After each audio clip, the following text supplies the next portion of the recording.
سلام، كي دايرين؟ لاباس عليكم؟ كنتمنى تكون اموركم على خير وبخير.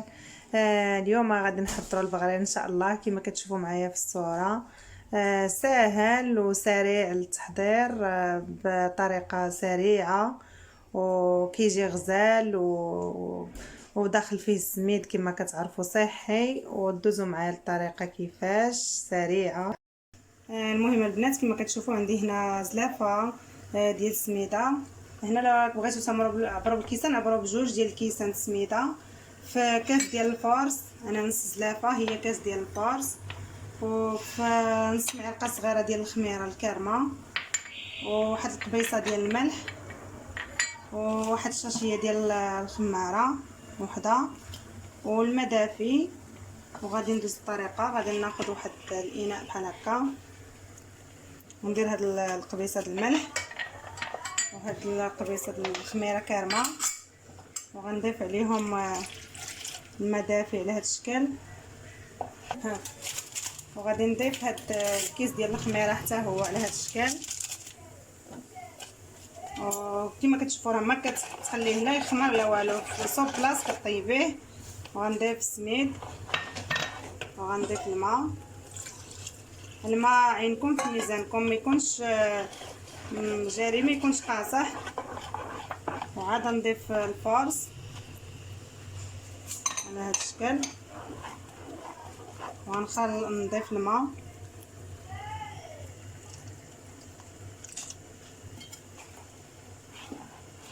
انا درت زلافه ديال الماء عامره، نتوما على حسب كيبقى ديال السميد، واش كتاخذ الماء ولا ما كتاخذش. المهم هذا هو، انا صافي حصلت على الشكل اللي باغا، ما خفيفش بزاف ما قاصحش. دابا غادي نديرو في الخلاط على هذا الشكل هكا، وغادي نمشي نطحنو.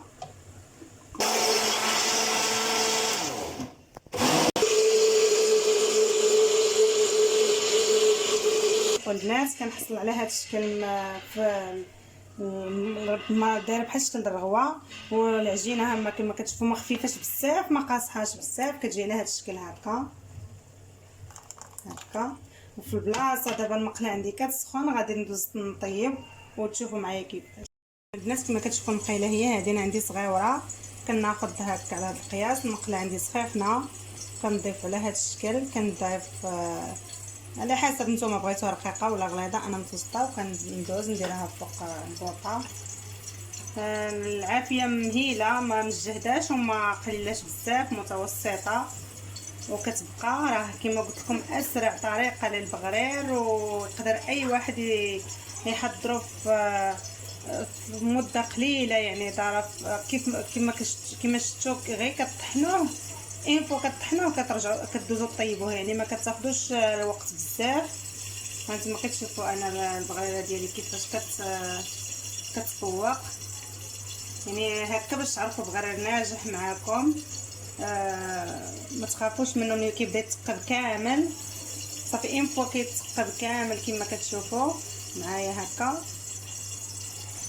كتبدا هي كتحمر من التحت. يقدروا يحضروا البنيتات اي حاجه، يعني راه ساهل، ما تخافوش منه، طريقه سهله وبسيطه وفي وقت قليل تحضريه. البنات كما كتشوفوا انا البغريره ديالي هكا راه كتجي طابت. غادي ناخذ هذه وغنضيفها نحطها.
البنات كما كتشوفوا هذا هو البغرير ديالي وجد، جا على هذا الشكل وكيجي غزال. وحضرت معاه كما كتشوفوا الزبده والعسل، معروف عندنا البغرير بالزبده والعسل.